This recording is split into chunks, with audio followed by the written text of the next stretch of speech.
is the Liberty Blue Rangers Podcast. With Andrew Chelney and Nick Zararis.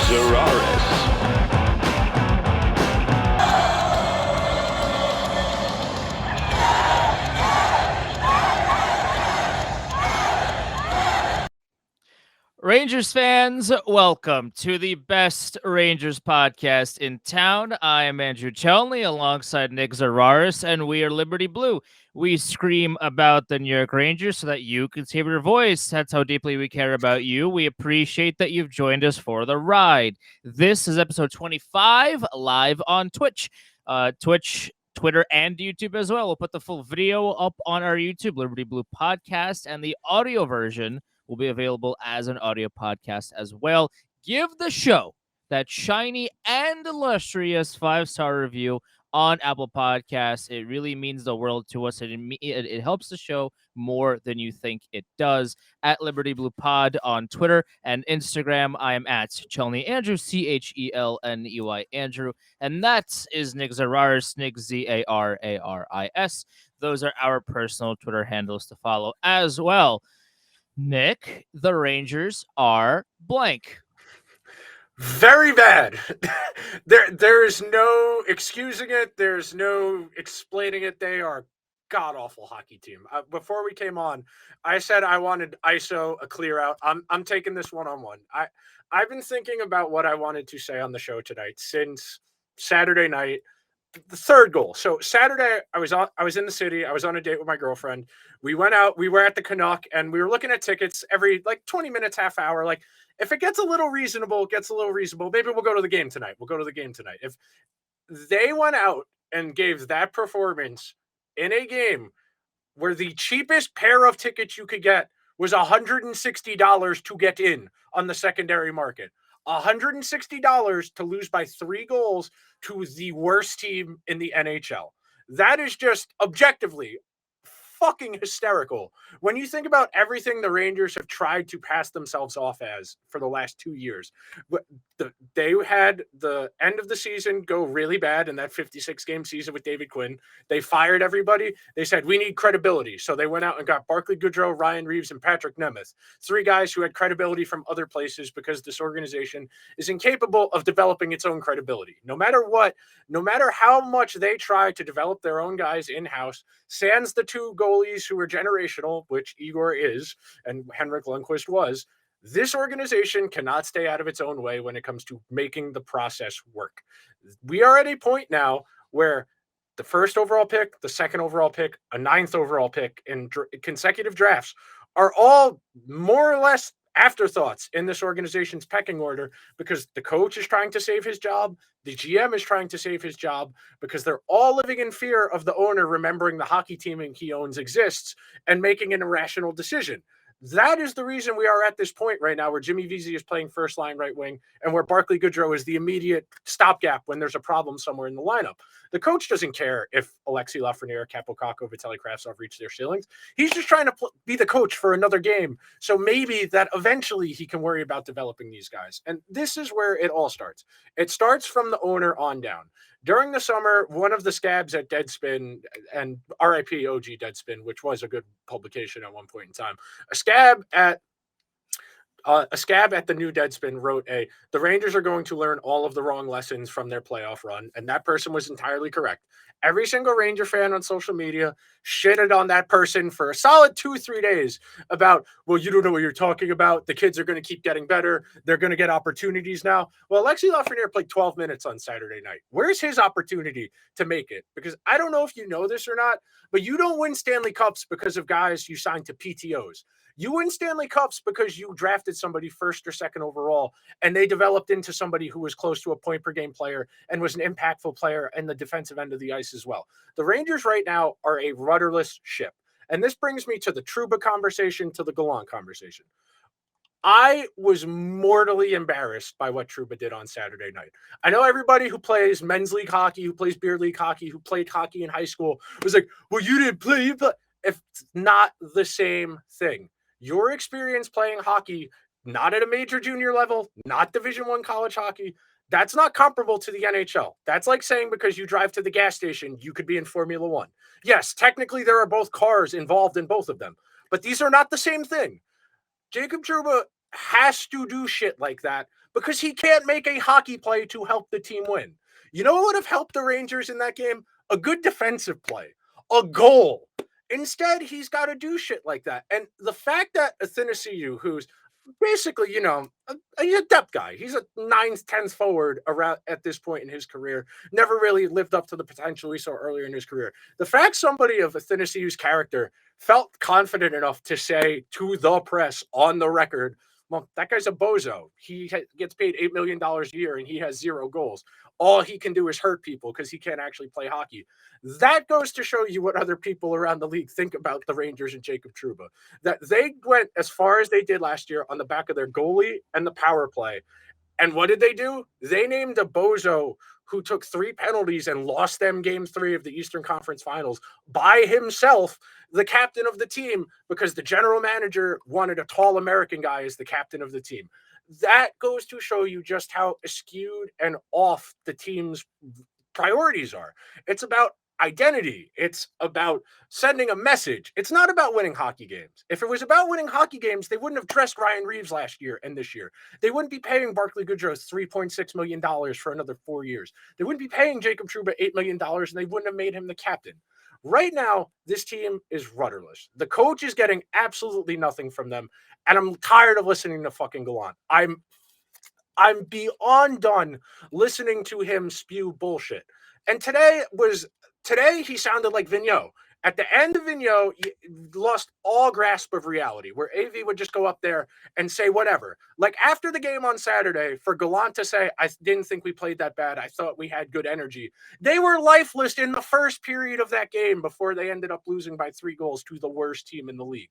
Today, Gallant said, well, we know what the public data says, but we have our own proprietary statistics that tell us we don't look as bad as the public does. That's exactly what Alain Vigneault said in January of 2017. I'm going to read the quote verbatim.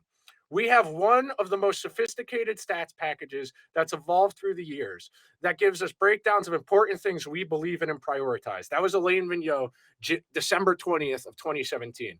That is exactly what Gerard Gallant said this morning at morning skate before a game against a very bad Blues team. And the last thing before we actually open this up and start talking, now that it's reaching a crisis point, and we've been talking about this for 2 months now, there is no obvious solution here. There is no cap space to go out and add an impact player for at least another 2 or 3 months without trading out a Kakko, a Hedel, a Lafreniere, a Ryan Lindgren, somebody making real money. And that would only make the team worse because the team is already bad. You can't go taking away good players from that team.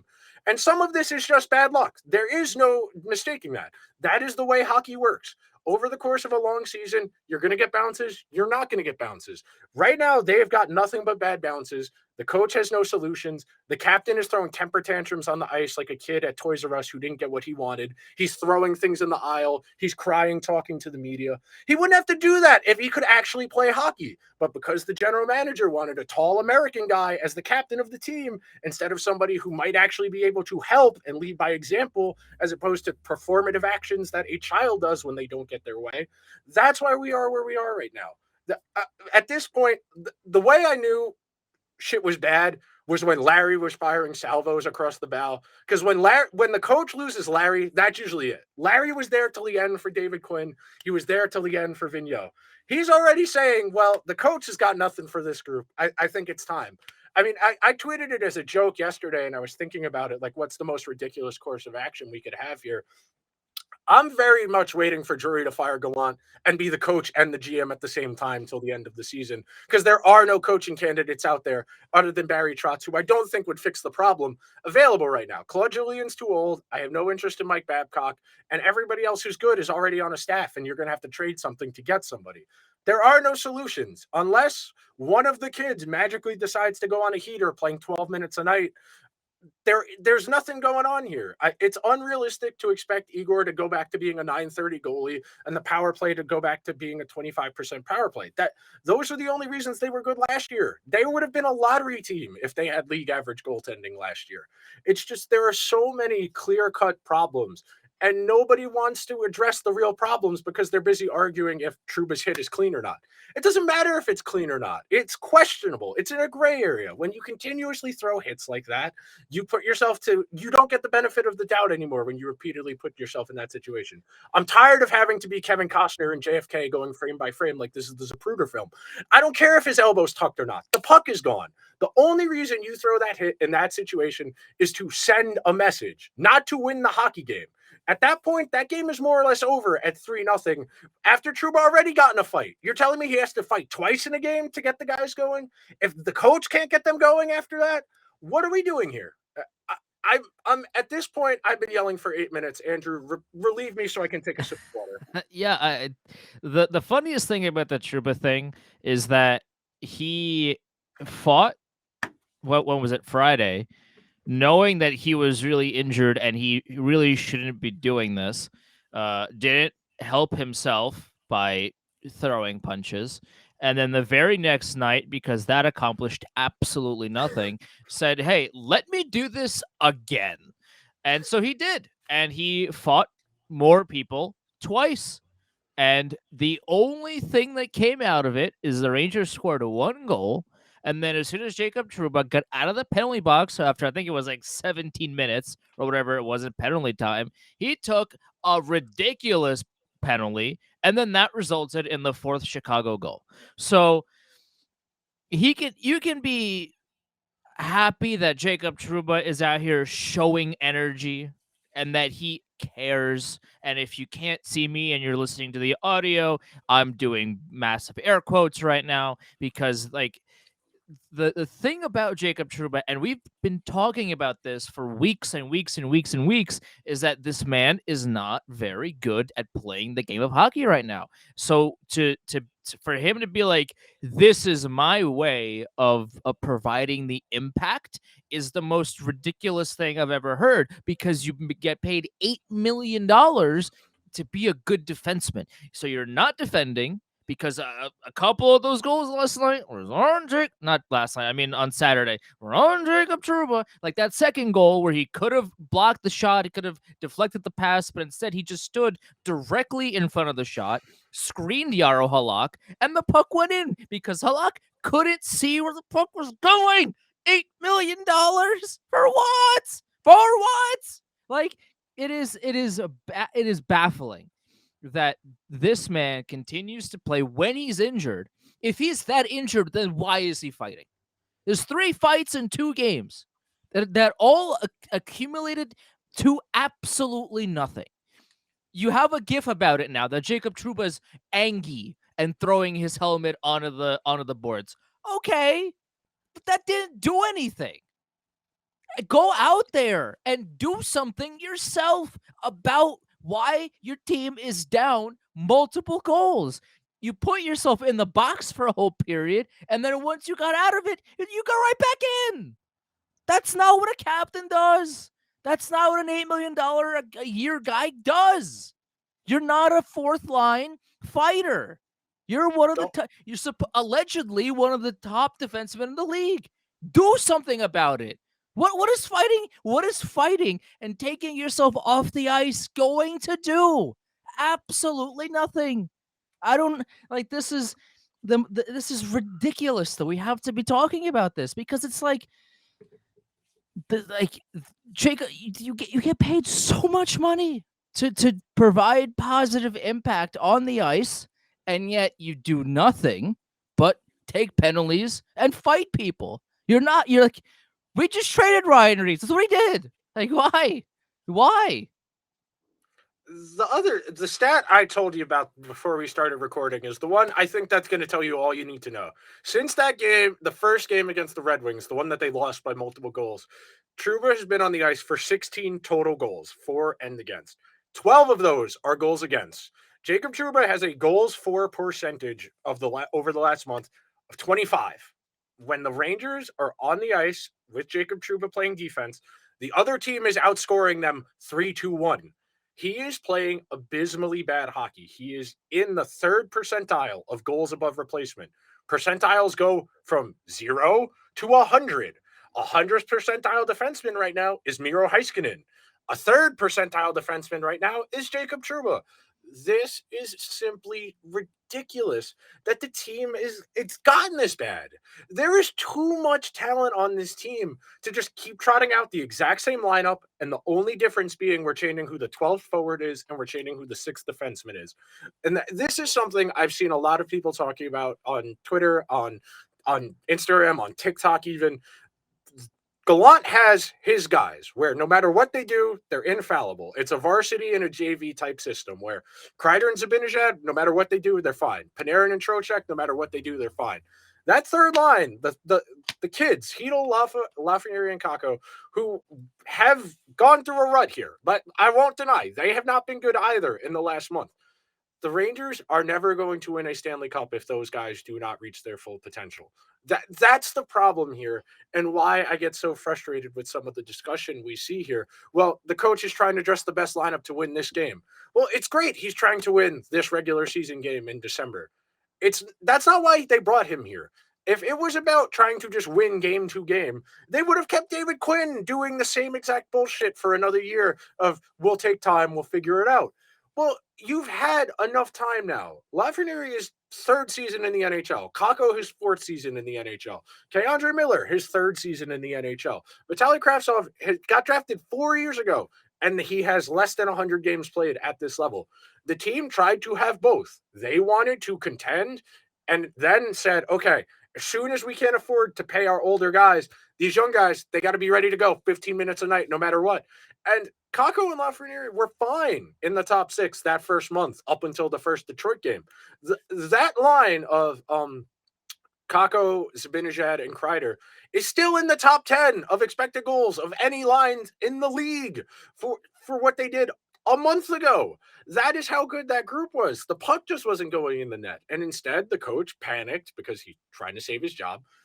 Still not doing anything to actually save his job other than going up to the podium and saying nonsense that people whose job is reporter are typing exactly what he says verbatim with no context, no historical context, like what happened this morning about Gallant immediately will saying, well, the public data is different from our data. That is exactly what Alain Vigneault said 5 years ago, and somebody who knew their history would be able to put that proper context around that quote of saying, wow, the coach is spiraling. Things are not going well. He is lying to everybody's faces, or he's just being willfully ignorant, which I don't know which one is worse. What I want to know is what data backs up putting Sammy Blais on the second power play unit. But on top of that's a great question. On top of anything else, this man has 1 power play goal in his career and 0 goals as a member of the New York Rangers in nearly 40 games. 40 games, 0 goals. And your thought process is, okay, well, put him out there because why not? He's going to score eventually, right? Like, what data supports that idea, supports this theory that eventually you give Sammy Blais enough time on the second power play unit to do cardio that he's eventually going to score you a goal there? Like, where's that data? I want to know. Whomst gave him that data? Because it's like on top of every other problem that Gerard Gallant so far has tried to fix and has failed at it, this seems the most egregious just by virtue of how like obvious the solution is for this. There's no obvious solution for a lot of the problems the Rangers have right now, but this one seems completely over the top because this is silly. Why is Sammy Blais on the power play unit? He doesn't score goals. The point of the power play unit is to have 5 players that can score goals. Sammy Blais score goals. Why is he there? Like, of all the decisions, of all the problems, this one is not at the top of the list, but it is it just highlights the fundamental issues that this coaching staff has, where like things aren't working, but yet you do it anyway because you ran out of other ideas. So one thing, and I've quoted this stat, and it's still true because Sammy Blais has yet to score an NHL goal as a Ranger. Frank Vetrano scored more goals as a Ranger from the deadline to the end of the playoffs than Sammy Blais has in his entire NHL career. That is a fact. Go count. And this guy is getting power play time over some of the other options they have. This guy is dressing for some reason. And it was funny. I went back and reread that Deadspin article today for the first time in a while. And the author called Sammy Blais a tall Canadian battering ram. And that's his most useful feature because he can actually play the puck with any discernible skill. And at this point, it feels kind of foretold. We know where this goes. We've seen the early season death spiral a lot in the NHL. The Canucks did it 2 years ago. The Flames did it 2 years ago. The Leafs did it 4 years ago. If Gallant makes it to Christmas, it's because they've rattled off a couple of wins here. But realistically, they got Colorado coming up. They got the Islanders coming up. They got the Devils coming up. They got the Bruins sometime this month. This is an absolutely brutal schedule for a team that has no confidence. And that's the thing. That is how you know this is on the coaching staff and the leaders of this team. There is more than enough talent on this team to be average at the NHL level. And the Rangers, they're about a little below average. I think they're like 19th overall in terms of standings points. But like I said before we started recording, the Rangers are closer to last place in the East, which is Columbus, than they are first place in the East, which is the Devils. The Blue Jackets have 17 standing points. The Rangers have 26. The Devils have 41. The Rangers are a lot closer to being the worst team in the East than the best. And I know a lot of people are going to say, well, there's time. Yeah, there's plenty of time. But the coach has shown no willingness to change any of the things that aren't working. The lines are exactly the same. Maybe Johnny Brodzinski draws in. Great. He's going to play 12 minutes instead of Ryan Carpenter. That's not fixing the issue at hand here. The team can't score enough. The defense is inconsistent at best. And the goaltending is only good, not elite. The argument there's a lot of time left. Okay. Yes. Sure. But if the Rangers can't beat Chicago in December, who are they beating? Who are they beating? Chicago with the backup goalie. They had a creative player in net for the third period, and the Rangers were still not interested in scoring on him. Like the if you can't beat the worst or at least one of the worst teams in the NHL in December in a time where you need the points now because you've given up points to Edmonton, you blew that game against the Senators in the final minute. Like you're giving out points like they're candy. This was a game that you absolutely needed to win, if only just to stir the ship right a little bit. Hey, like, we blew the Edmonton game, we blew the Ottawa game, but we can at least beat Chicago and let's get the ball rolling for St. Louis and we'll go from there. No. If they can't beat Chicago now, what is giving me and you and other Rangers fans confidence that they can beat anybody else? If they are showing up as lifeless and as uncaring as they did against Chicago at home when the ticket prices were really high. This is an original six matchup. Like this is I mean, I know Chicago is bad and all that, but like this was still, at least from a marketing standpoint, like a big matchup because you still have Patrick Kane, who's not going to be a Ranger. I don't know how many times I have to say it. Patrick Kane's not going to be a Ranger. He doesn't solve anything. But like if you can't beat one of the worst teams in the NHL with essentially an NHL creative player in net for the third period, and you don't really have any interest in shooting at him for that period of time, then what gives me confidence that you can beat anybody in the league? If you're out here disinterested in scoring goals against the worst teams in the league, where I mean, like that's your opportunity, kind of to stat pat. Like Zibanejad, in theory, should have had a 4-point night. Kreider should have had a 3-point night. Like these are the kind of games where like the defense is bad, the goalies are bad. Like these are the type of games where the elite players show up and stat pad. This is what these games should be about. If you are a good team that is capable of beating anybody in the NHL, when you are confident that's when Colorado comes to town and you can beat them, or when the Devils come to town and you can beat them, or any of these top teams, if you have in your mindset that we can beat those guys on any night, doesn't matter what it is, then to show up against Chicago and play like that, that I don't care how much time the Rangers have left. There's nothing about their game right now gives me any confidence that they can make up the lost time. So one of my friends pointed this out on Twitter yesterday or Saturday. I forget when Fitz tweeted it, but he said, "Who on this team is playing better than they did last year?" I don't think you could say anybody's playing as well, better than they did last year. And then he went on to say, nobody is even playing as well as they did last year. Pretty much everybody across the board is playing worse. If you wanted to make an argument that Adam Fox is playing better than he did last year, I would hear that argument. You'd probably be going into the third decimal point into a lot of these stats to make that argument. But realistically, everybody has regressed statistically. The biggest one, and I think this is the most telltale one, I went and looked up the on-ice shooting percentage, which is just the shooting percentage when the player is on the ice. It's not just their shooting percentage. It's their shooting percentage with the other four players they're on the ice with averaged out just on the power play. And I think this is the most telling stat. Chris Kreider last year, 19.62% when Kreider was on the ice. 19.62% of the Rangers shots on the power play went in. That's not just his. His alone was like 40%. He had a crazy shooting percentage last year on the power play. This year, 13.24%. That 6% is about one power play goal a week. That doesn't sound like a lot, but with all of these overtime games, all of these one goal games, those goals would make a difference in some of these very close games. And I know a lot of people don't like reducing this to a simple, well, the statistical regression, guys overachieved last year. Yeah, we said it all summer. You weren't going to be able to bank on 5 of your top 6 guys in the lineup having career years again.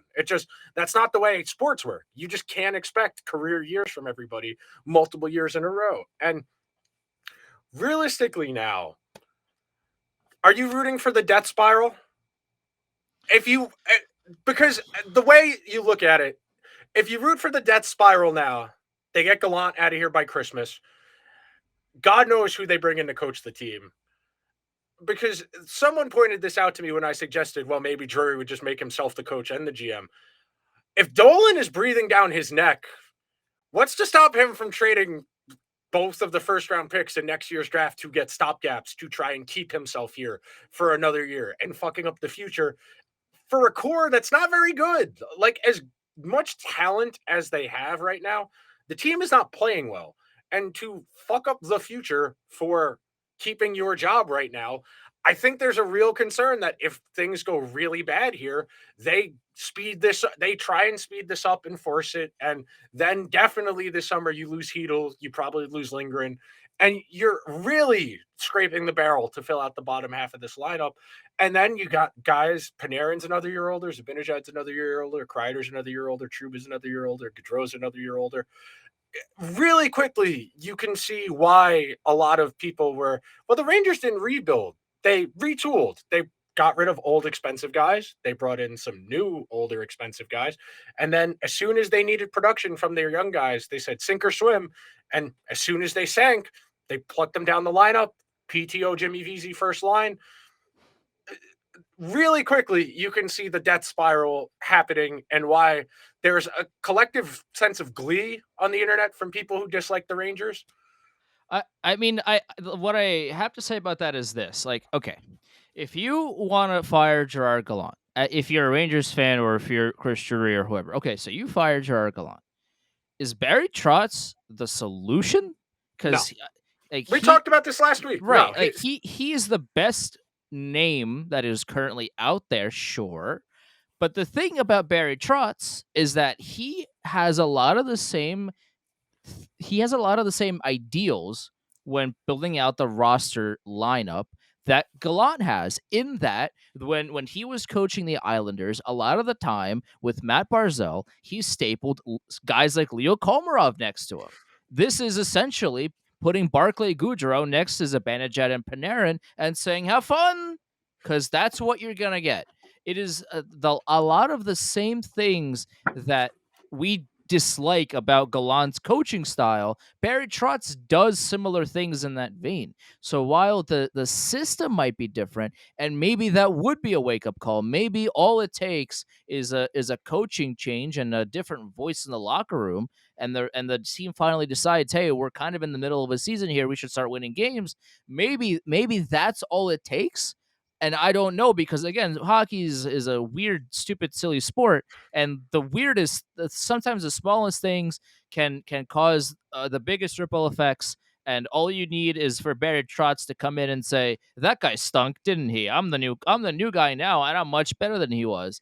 And the Rangers win 15 of the next 17, and all of a sudden everything is fun and dandy. So I don't subscribe to the notion of rooting for the death spiral, because as fans, like, what we're doing the show for and what we're passionate about is for their success. Like, we want them to win games, and ultimately we want to see the New York Rangers win a Stanley Cup. So which course of action will get them the closest to their goal first?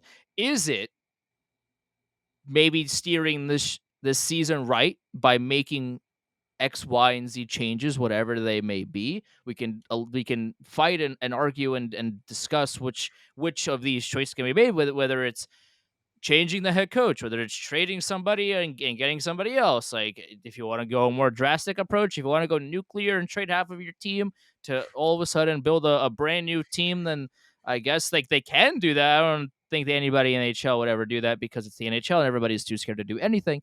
But like that, the option is on the table, I guess. So there's a lot of different ways that you can go about this. But the thing about rooting for losses is that you have to be very certain that the death spiral is the best way to go.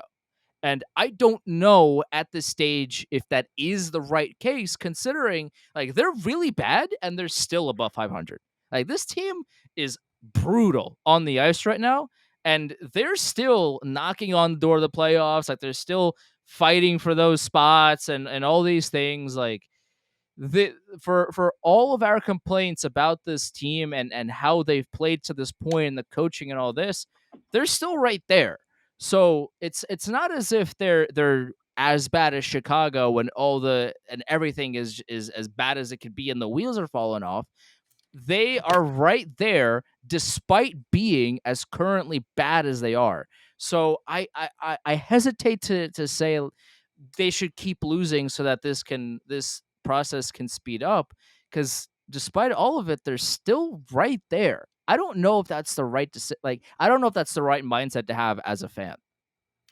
So that's one thing, is I'm also removing myself a little bit from the situation of like, yeah, of course, I would rather that everything just correct itself and them figure it out. But I would like to see a Stanley Cup before I die. That is one of the goals in life. Unfortunately, I do not have direct input in trying to make that happen.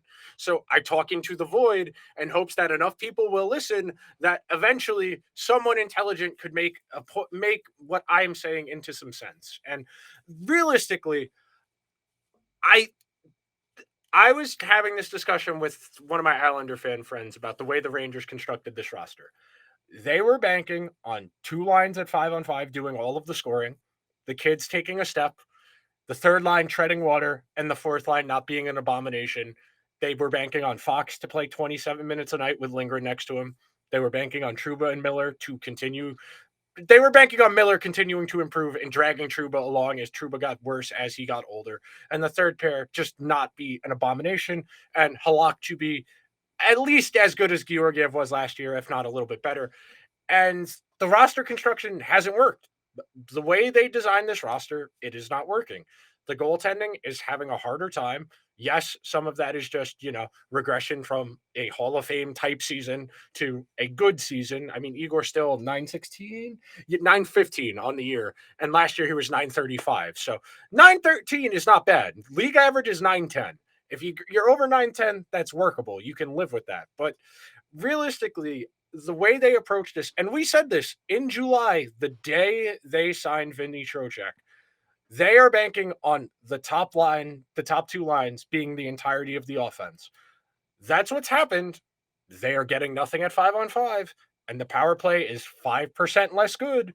They went from 25% of the time they scored to 20%. They don't score enough to win, and the defense is worse than last year. Really simple how we got here when you think about it from just a simple calculation standpoint. But there is no solution here unless Gallant is going to be willing to actually try changing up the lineup beyond moving one forward on each line around. It's deck chairs on the Titanic, which is why I used the Titanic sinking for the thumbnail. I tweeted out on January 14th, 2021. This was almost 2 years ago at this point. I tweeted out at 9:20 p.m. This was during a game. Who's willing to start the conversation of Jacob Trouba not being a good defenseman since the Rangers traded for him and gave him that massive contract? And almost 2 years to the date, we are once again rehashing this argument, and it's really I think I followed this up with that being right is the sweetest nectar of the gods, because like we all saw it. I feel like a lot of people watch Jacob Trouba play hockey and they realize that this man was worth $8 million by how he defends his zone. And defenders are like, okay, well, he's good sometimes and this and that, but like if your primary defense of a guy is that he's good sometimes, then that you might want to build a better defense for a guy like that.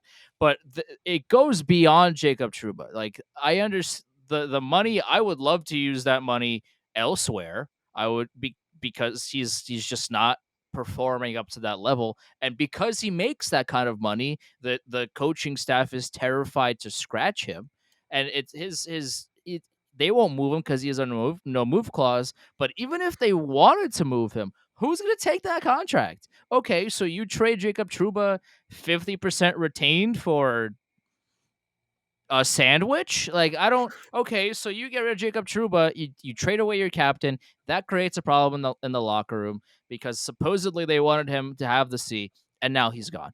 Okay, you still have a lot of money tied up in Barclay Goodrow, and you gave a lot of money to Vincent Trocheck, who we had conversations about earlier in the week on social media as well, of like Vinny Trocheck right now, currently. Like the Rangers wanted an upgrade from Ryan Strome, but right now they have Ryan Strome without the chemistry with Panarin. That is essentially what Vinny Trocheck is currently. Now, I mean, that man has been hitting 8 posts a game for a whole week now. I mean, he's in terms of unlucky shooters, Vinny Trocheck is the poster boy of players that should have more goals than they currently have. I mean, he's gotten post after ridiculous save and another post and a shot that just nicked somebody and went wide. Like he's not lucky. And if a couple of those shots that went off the post or somebody else went into the net, this would be a different conversation about Vinny Trocheck. But right now, the whole roster has a lot of money tied up on it, and the solution in terms of roster construction, it is kind of nowhere to be found because they're almost at the top of the cap. You paid a lot of money to a lot of people who may or may not have deserved that kind of money. We talked about Barclay Goodrow multiple times. He has a lifetime contract because he was just physically part of a team that won a Stanley Cup. And like you overpay these guys and you're left with this situation where if things don't go exactly as you planned, if things don't go exactly the way you want it to be, you have no other plan B in place to fix the issues that are currently going on. You want a backup goaltender? You want one that's better than Halak? Where are you going to find it? What's your solution? You don't have one. Okay. What's your solution if Jacob Trouba is being overpriced and is bad at hockey? You don't have one because you gave him a no move clause and now you can't trade him. Okay, sure. You gave Barclay Goodrow all that kind of money and he's doing not a whole lot. What's your solution? You don't have one because you gave him a lifetime contract. Like all of these decisions that they've made up until this point, they have banked on all of them working out in that direct order and everything going just fine. But if things didn't go that well and they haven't gone that well, then they don't have, okay, well, if this doesn't work, we can do this. We can figure out a way to get out of the situation. The Rangers do not have that. They didn't have that when they gave out all these contracts, and they do not have one now. And that is one of the most infuriating things about this current regime. They have their plan A, and they have nothing else.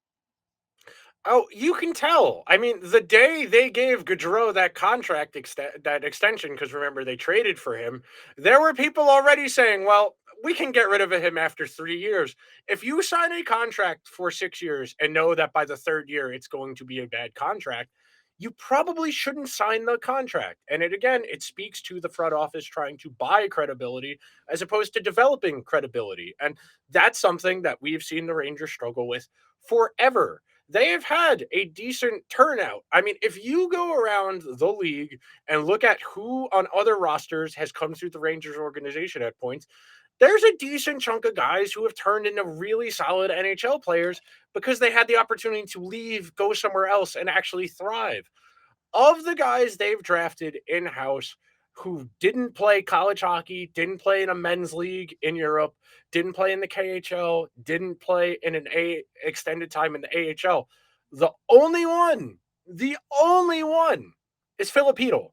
That is the only player on this roster that has not played either in another organization or significant developmental time in another league. That is not a good testament to your organization and what it values. And that speaks to what you were just talking about what you have money in. Where you allocate your money tells everybody what you prioritize.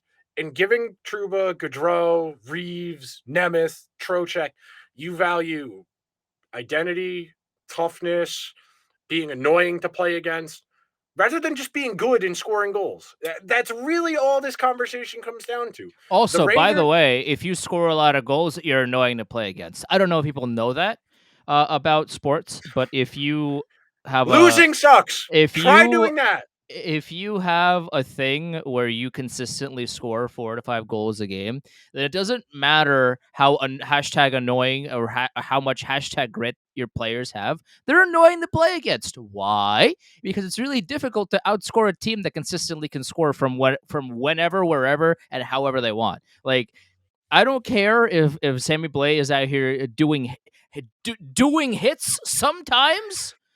Man's got 0 goals, and he doesn't contribute to winning hockey games. It's just the same process of just like this. Sammy Blais is tough to play against. He's annoying to play against. Oh, really?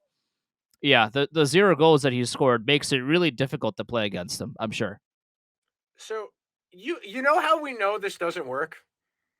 A day after Athanasiou got blown up, he made fun of the guy who hit him because he has no respect for him or the Rangers because they just beat the shit out of them on home ice. You know what that says to the rest of the league? That the Rangers are an unserious team. If you are getting blown out by the worst or second worst team in the entire league on home ice, you are not a serious team. When your captain is throwing temper tantrums and hits because he can't play hockey well enough to impact the game, that goes to show you are not actually that tough to play against. If you were, teams wouldn't. Athanasiou wouldn't have been talking shit the next day on the record if he actually felt the Rangers were difficult to play against. Like, it would have been one thing if they lost like 3-2, 4-3, they went to overtime and lost against the Blackhawks. Every single one of those guys looked like they would have rather been anywhere else on the planet Earth than playing hockey on Saturday night. All of these things combined, all of these different factors combined, the bad roster construction, the bad luck, the lack of leadership and coaching, all of this stuff together is why it feels like the sky is falling right now. And you know the sky is falling because they actually mentioned James Dolan's name talking about the Rangers and not the Knicks. When Elliot Friedman says James Dolan's name once every 4 years on 32 Thoughts, that's usually not a good sign because that means someone in James Dolan's day-to-day life said, "Hey, Jim, what's wrong with the Rangers?" And Dolan had to go and look up where they were in the standings. They saw, oh, they've lost a couple games in a row. Now James Dolan is monitoring the situation, which means he's going to watch the Rangers play hockey for the first time this year. That's not a good thing for all of us who care about the Rangers. When James Dolan gets involved, bad things happen, okay? Period. You do not want this owner being more hands-on with the hockey team. The thing about the Trouba fighting and the helmet toss is I understand like Rangers Facebook enjoys it. The problem is that it's all very performative. Because if you are such a leader and you are one of the supposed best players on the team, then you have to do positive things on the ice that contribute to your team winning games. Now, Yep. fighting two people in the same game, followed by that hit on Athanasiou, whether or not you think it's clean, I don't care. It doesn't matter. It's not the point. It's not the point of the conversation. Like the whole argument is that this man, Jacob Trouba, is consistently contributing to the other team scoring goals. And he is frustrated at the fact that his team cannot put the goals back on the scoreboard. That's what it's coming down to. Of Jacob Trouba cannot on his own by himself score goals for the New York Rangers, cannot contribute positively to the Rangers ending the game with more goals than the other team. So what does he do to try to impact the game? He does it in other ways. He tries to fight people. He tries to throw his helmet. He does all these things. But again, it's so very performative. When you fight two guys in the same game when you're supposedly injured and you shouldn't be doing these things. You fight, you're screaming at the bench, you do all that, and then as soon as your penalties end, you go back out on the ice, and the first thing you do is take a ridiculous looking penalty, and the Chicago Blackhawks score on the ensuing power play. That is a fake leader. Because a real leader does positive things on the ice. When you have the kind of stature that Jacob Trouba has, you should have the kind of ability to go out and positively impact the score for your team in this hockey game. It doesn't have to be scoring a goal. It can be, okay, I'm locking this down. I'm locking in the defense tonight. Like the Chicago Blackhawks are getting nothing past me. They did 3 times in that game, but for Jacob Trouba to have all this bravado and be like, I'm the only one caring, that's a whole lot of bull, because you were on the ice for 3 goals against. You contributed to not a whole lot of anything on offense. You fought some people and you threw a helmet. Congrats, bro. You forgot, Andrew. He shot a puck in the direction of Staten Island, which he loves to do. Listen. Not even God knows where it's going when Trouba winds up. When he shoots, it's going anywhere. Everybody duck, because it's not hitting the net. Just hope it doesn't hit you, because it's definitely not hitting the goalie or anywhere near the net. Like we joked about Jack Johnson doing some of the Rangers when he was on the team for 6 minutes back in the ye old days, and Jacob Trouba does the same thing. Where like he will take a shot from anywhere, and it will miss by 15 feet. And then the very next play, he gets the puck again and does the same thing. Like, where are all the offensive tools that he had in Winnipeg? Where are they? Where are these assets that he had in Winnipeg that the Rangers traded for? Where are they? Because they right now do not exist when he is wearing the New York Rangers sweater. And all the jokes are about, the reverse retros are cursed and they can't score with them on. Nothing to do with the jerseys. I hate to break it to you. The Rangers are not winning games because they are bad. That's it. Correct. They're bad. They could not wear any jersey and be just as bad as they have been in the reverse retros. They're just not a good hockey team right now, and there's no real way out of this. There's no plan B for this team, and I love how our rundown today was we didn't have one, because like we literally didn't have a rundown. This whole episode has just been us yelling about this team. I mean, we don't really look at the rundown anyway, but like, just we didn't even plan one, because we knew this whole episode was going to be us going back and forth and saying, see, and we've been talking about this for weeks and weeks and months now, how the Rangers, like, if this doesn't go right, they don't have any other backup plan. And guess what happened? They didn't go well for them, and they don't have a backup plan. So, 2 things before we get out of here and go watch the Rangers unfortunately play hockey. 1, what point do you think they have to pull the plug? At what point do you think in a spiral they have to get rid of the coach? Because that's all the conversation is going to be until they either get rid of the coach or they right the ship.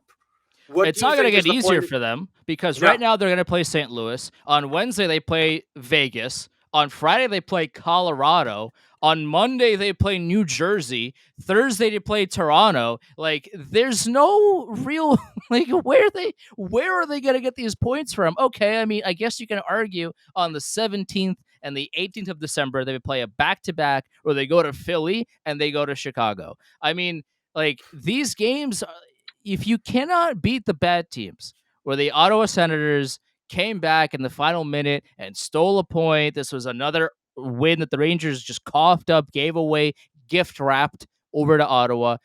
Chicago, terrible team. They just ran over this team the entire way.